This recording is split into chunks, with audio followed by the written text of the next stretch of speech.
Welcome to the World United. As a part of the initiative we have taken up last week regarding COVID-19 and its appraisal and mass awakening about the virus, its progress, and its pathogenesis, etiology, and treatment protocols, we, for the two episodes, we have invited expert doctors who talked about in detail about the critical care management, the statistical data analysis, and the diagnostic process from both radiological end and from biochemistry end. And today we are going to have once again the statistical analysis of the current situation of COVID-19 in the whole world, India and South India, particularly the Telugu states. So we have here one interesting guest, Dr. Vanaja, professor, cardiologist in SWIMS, Tirupati. Madam is going to present on the cardiovascular aspects of COVID-19 and its complications and protocols of management. So to begin with, I invite Dr. Yugandhar Reddy to please present the statistical analysis of COVID-19 in the current scenario, please. Thank you, sir. Welcome to the World United channel. This is a continuous medical awareness program during this COVID pandemic. This initiative is a wonderful initiative taken by Dr. Yugandhar, sir. I thank you, sir, and I welcome all the panelists. And good evening to everyone. Today, I am going to present the fresh statistics because it's every day changing. It's a dramatic change in the total number of cases, deaths, and active cases. So today, I would like to present the present scenario. So total coronavirus cases throughout the world is 1,35,04,004 cases today. Total prevalence of cases. Total deaths among them is 5,82,320 cases. Overall these positive cases, 17,92,059 cases so far recorded. Among the active cases, total active cases, that is 50,29,625 active cases. We have 49,70,117 cases are in mild condition. That is 99% of the total infected current positive patients, they're in mild condition. That is 99% are in mild condition. Remaining 1% are in serious or critical condition. That comes under around 59,508 cases are in critical condition. So coming to the daily new cases throughout the world, yesterday we have seen 2,17,981 cases in a single day. Among them, yesterday's deaths, if you come to the number of deaths that happened yesterday, it is 5,414 deaths throughout the world. But when you see the graph, the total number of deaths are coming slowly coming down. The total number of cases, though the total number of cases curve is going up, the number of deaths are coming down, and rate of recovery is gradually going up, which means a favorable outcome. Coming to the different countries and their incidences, USA tops in entire world. The total cases are 35,48,546 cases. Among them, yesterday they have seen 3,469 new cases yesterday itself. Brazil comes the next place, second place, that is 19,33,655 cases. India comes the third place, that is 94,01,630, which is almost 60,000 less to 10 lakhs new cases, total cases. Yesterday itself, India has seen 4,143 new cases. Among them, 56 deaths happened yesterday itself. So next comes Russia. Russia is 74,06,369. Yesterday, 6,422 new cases has reported. Next comes Peru in high maximum number of total cases. Then Chile, Mexico. Mexico is 3,11,486 cases. Yesterday, new cases were 7,051 new cases. Interestingly, the trend in India, Russia, and Mexico, total number of cases are rising. Compared to USA, the total number of cases, gradually incidence of the cases are coming down, though the maximum total number of cases are high compared to any other country in the world. So next come to Indian statistics. Today's Indian statistics, if you have a glance at Indian statistics, the total number of corona positive cases as of now is 94 lakhs 1,000 9,41,630 total cases, and deaths are 24,371 total deaths. Among them, 59 lakh 4,723 has recovered. So daily new cases, yesterday new cases, 29,000 new cases happened. Again, yesterday also it's a highest number ever. That means every day it is getting more and more number of cases. So the curve is still in a rising trend. So coming to the total number of deaths, daily deaths, yesterday 588 deaths happened yesterday. Day before 2 days before yesterday, it was 500. Now today the total deaths are 588 cases. When you look at the death rate is further came down. Yesterday it was 4.01. Now it is 3.94. Recovery rate is 96.02%. So coming to the statistics of the Telugu states, Andhra Pradesh, total number of cases are 33,019 cases. Among them, 17,467 cases has recovered. Total deaths are 408 cases died. So coming to the Telangana, the total number of cases are 37,745 cases. Among them, 24,840 cases recovered. Total number of deaths are 375. So daily rising trend is going on. So still the curve is not flattened. Soon we hope soon this curve becomes flattened. So over to you, sir. Thanks for this opportunity. Yeah. So seeing the recent trends as per Dr. Yugandhar Reddy, the spike is still going on. It has not yet plateaued, and there is no signs of any descent in the progress of coronavirus. So it is definitely alarming in nature. And as a medical expert, we definitely request all the public to be safe, secure, and get quarantined and go out only when it is really mandatory. So herewith, we should know different complications of the progress of the corona disease. As many people know that corona disease affects the lungs. Apart from lungs, due to its complications and due to its sequelae, it also leads to cardiovascular complications. And herewith we have got Dr. Manaja, professor and HOD of cardiology department, Sri Venkateshwara Institute of Medical Science, Tirupati. I request Madam to present the cardiovascular complications and management protocols whatsoever. Over to Madam.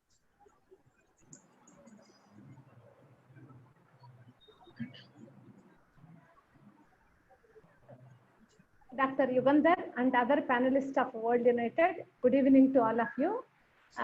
To clarify, I am not the HOD, I am a professor in SIMS. Okay. Okay, Madam. So today I will bring out few aspects how coronavirus affects cardiovascular system, because it is important.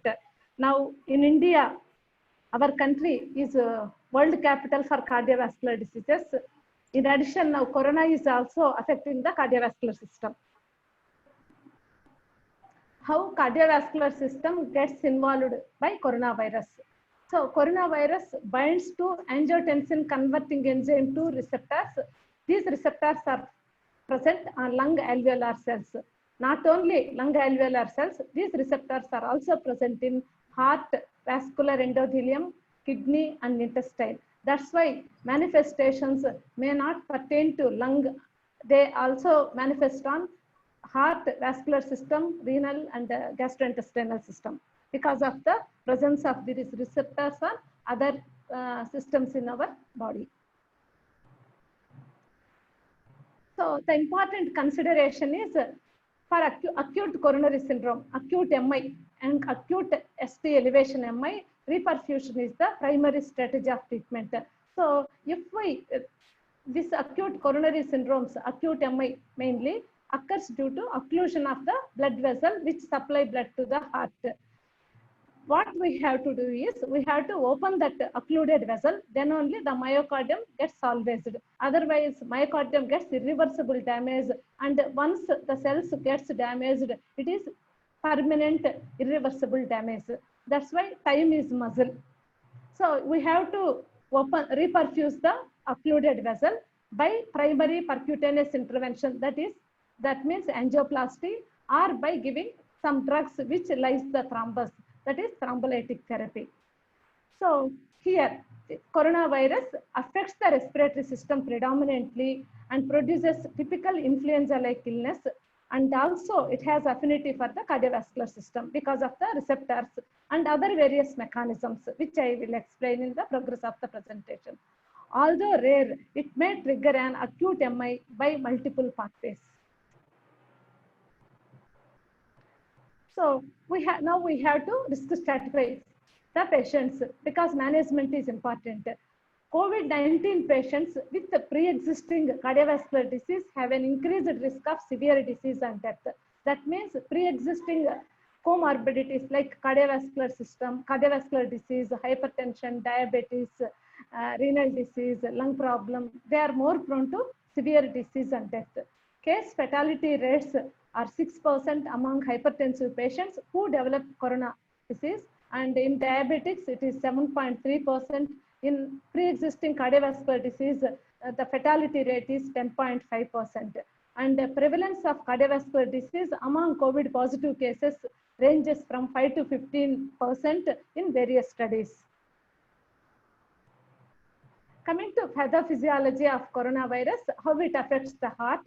Majority of the cardiovascular events are due to severe inflammatory and hemodynamic changes due to extensive respiratory involvement, because it affects primarily respiratory system, and these receptors, ACE receptors, are present in the alveoli, and because of the inflammation and hemodynamic changes, it produces hypoxia, that is happy hypoxia, and this lead to hemodynamic instability and finally ARDS and supply demand mismatch. Because of hypotension, hypoxia, there will be supply demand mismatch. So this usually presents in second week of the illness. After corona disease, onset of disease, second week, this presentation occurs. This is the commonest cardiac involvement. This is secondary to lung problem, supply demand mismatch. Disease manifests with ECG changes, troponin elevation, and ventricular dysfunction. And second presentation, common presentation, is myocarditis. Few patients present as severe fulminant myocarditis. This is due to cytokine storm with regional ST elevation, marked troponin release, and ventricular dysfunction. Here, BNP, troponins, and interleukins, all these rise and they produce stormy damage and produces myocardial dysfunction, which is severe and fulminant. This is second common presentation on heart. First one is demand supply mismatch. Second is fulminant myocarditis. Third presentation is typical myocardial infarction, which occurs due to thromboembolic occlusion of the coronary artery due to vascular infection. So infection is also one etiological factor for coronary artery disease. So many organisms, chlamydia, helicobacter, so many are postulated as etiological agents for coronary artery disease. Like that, the coronavirus infection also produces atherosclerotic plaque instability and primary myocardial infarction, but it is uncommon. So how corona presents? These patients present chest pain, sharpness of breath, palpitations, so common presenting symptoms like acute MI.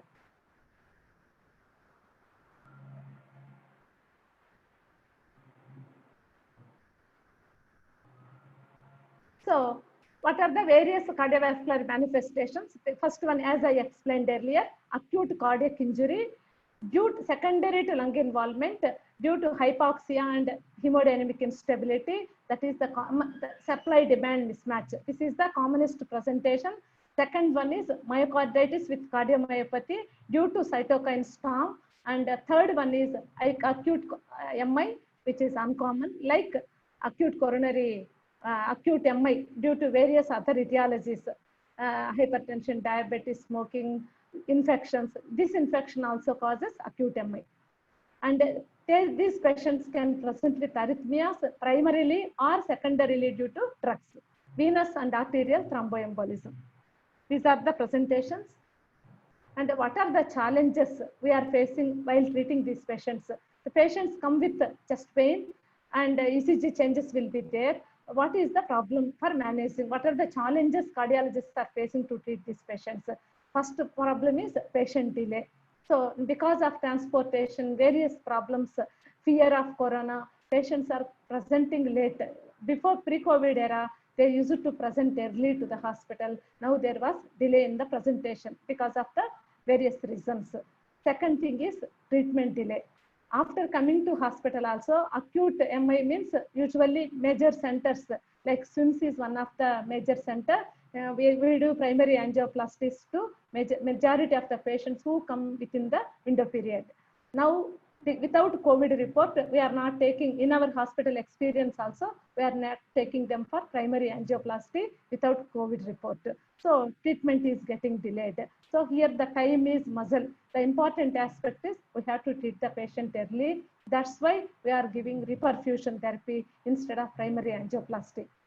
Third problem is test report delay. This RT-PCR test, it is taking 2 to 3 days, and long waiting list is there for the investigations in our SV Medical College Hospital and SIMS, both places. That's why test report is also creating problem report. So how to stratify these patients? First, we have to take good history of travel or contact with the COVID positive patients. Next, symptomatology, and we have to assess respiratory status of the patient because management depends on the respiratory status also. That determines the outcome of treatment for primary coronary artery disease problem. We can stratify these patients into 3 groups. Group A, they are confirmed COVID positive patients. That means already, because of various reasons, people are undergoing COVID test, already known positive case. Group B is suspected COVID positive. That means with the travel history or contact. Group C is confirmed non-COVID. That means already tested COVID test was negative, or this patient is not giving history of travel or contact with the primary COVID positive patients. So 3 groups. Group A, confirmed COVID positive. Group B, suspected COVID positive. Group C is confirmed non-COVID. Basing on these things, now we are treating the patients. So group A and group B, where confirmed COVID and positive, and second one is suspected COVID positive. These 2 categories we have to treat in the similar way. So earlier, pre-COVID era, we used to treat these patients, all acute MI patients, by primary angioplasty. Now we are giving thrombolytic therapy as the priority. If a COVID report is there, confirmed COVID report is there, if facilities are there in catheterization laboratory, adequate personal protection equipment, and separate cath lab for the COVID patients, we can go for primary angioplasty. And group C patients, where COVID, non-COVID cases, again, pre-COVID guidelines, same guidelines we are following, primary angioplasty, first priority. If there is some problem for doing primary angioplasty, then only going for thrombolytic therapy. Stable non-ST elevation MI, elective procedures we are following because it is not a total occlusion. Stabilization followed by, after getting COVID report, doing angiogram and if required, further treatment. And echo helps in decision making in all these categories. In differentiating, echo helps in differentiating the 3 types of cardiovascular manifestations of COVID. That means secondary to lung involvement, that is demand supply mismatch, or myocarditis, or primary ST elevation myocardial infarction. So coming to treatment, first treatment for ST elevation MI is either angioplasty or thrombolytic therapy. Next, other medications like antiplatelets, anticoagulants, beta blockers, AC inhibitors, ARBs, nitrates, statins, we can give as usual like for other patients. No need to for any changes in these medications. But we have to remember certain drug interactions. Amiodarone, if we are giving amiodarone to these patients, for COVID patients, we are giving hydroxychloroquine or antiretroviral drugs like lopinavir and ritonavir. If we are giving those drugs and if we are adding amiodarone, we have to be careful because amiodarone and these drugs, they have interaction and all of them having the property of prolonging the QT interval in ECG. So QT interval, if prolongation of QT interval is there in ECG, patient is prone to develop arrhythmias, that is Torsades de Pointes arrhythmia, that is polymorphic ventricular tachycardia, which is again dangerous arrhythmia. So arrhythmias can occur primarily due to damage or coronary cardiac involvement or secondarily due to drugs, various drug interactions. Amiodarone itself is responsible for QT prolongation, and chloroquine and other retroviral drugs, they are also having the quality of QT prolongation. And if we are giving all these drugs together, it worsens the QT further, and it is patient is prone to develop arrhythmias. And the other interaction is these retroviral drugs. They are inhibitors of the cytochrome P450 in liver. So the drugs metabolized by cytochrome P450 like antiplatelets, anticoagulants, and statins, again there will be interaction with these drugs. Their action will be prolonged. So to conclude, clinical assessment is important. First, is it primary coronary event or COVID-19 infection? When the patient comes with chest pain to emergency, we have to differentiate. ECG is the immediate initial diagnostic modality. In ECG, ST elevations may be there in all three forms of cardiac involvement, whether it is demand supply mismatch or myocarditis or acute coronary event due to thrombotic occlusion. So ST elevations may be there. Troponins, it will take time for 4 to 6 hours, but for treating, we should not depend on troponin report. We have to treat the patient based on the ECG, if required echocardiogram. So we have to differentiate primary event or COVID infection with secondary cardiac involvement. So then next thing is we have to do primary angioplasty or thrombolytic therapy.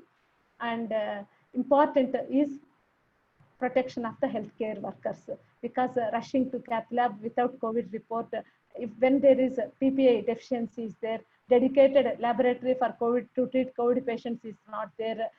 These things are consideration, and healthcare worker protection is important because they are the workforce to treat the COVID patients and other patients also. Thank you for the patient listening. If any queries are there, Yes, madam. So here, initially when COVID-19 was progressing across the world, medical professionals and the epidemiologists were actually thinking that this disease was basically once known as a respiratory tract virus, affects in the form of viral pneumonia and lung consolidations. And as a sequel of this lung consolidation and viral pneumonia, it leads to acute respiratory distress syndrome, which is otherwise called as ARDS, followed by coagulopathy, and the coagulopathy is leading to thromboembolic phenomena and MIR brain stroke. So this is the progress of the disease known, but over a period of time, it is also quite becoming well known that isolated coagulopathies bypassing viral pneumonias and consolidation are also much happening. So what could be the incidence of the immediate treatment of direct coagulopathies, which doesn't show any signs and symptoms of lung involvement, both clinically and radiologically, madam? Isolated coagulopathies leading to death in the form of MI. So isolated coagulopathy means like atherosclerotic vascular disease, acute coronary syndromes, either ST elevation MI or non-ST elevation MI, they are due to atherosclerotic thrombotic occlusion. So these patients, this is the rare manifestation of COVID, and like all other infections, there is infectious etiology for coronary artery disease. So coronary artery disease risk factors, if we go conventional, non-conventional, novel risk factors, so many are there. And among them, infectious etiology is also there. Viral infections, bacterial infections, chlamydia, Okay. all these things. So like that, Yeah, this you already infection is expressed. also, Yeah. already many studies are there. And like those infections, this infection is also one risk factor, novel risk factor for provocating acute thrombotic occlusion of the blood vessels, coronaries or cerebral vessels. Okay. Thank you very much, madam. And is there anything like golden period? Like, in any MI, there is something like golden period. In case of COVID-19, is it the same or it is going to be even faster or different? So any patient, adult myocardium is, the cells are terminal cells. Once damaged, they are irreversible damage. Once for all, they are damaged. So Yeah. whether it is acute this is secondary to COVID or secondary to smoking or hypertension, treatment is same. Golden period is same. Time is muscle. Yeah. Yeah. So, okay, whether it is COVID-19 induced myocardial infarction or is not a heart attack, or non-COVID heart attack also, golden period is same. The management is going to be the same. But there is strong risk of getting heart attack in COVID-19 patients. Please remember this. So all the elderly patients, especially even middle-aged patients and people who are into the habit of smoking and all, and whose cardiovascular status is very bad, and who are already hypertensives, and who has already a strong family history of hypertension, they must take very good care and be safe. Thank you very much. Thank you very much, all the panelists. Thank you very much, madam. Thank you, Dr. Yugandhar Reddy. Thanks a lot. Thank you.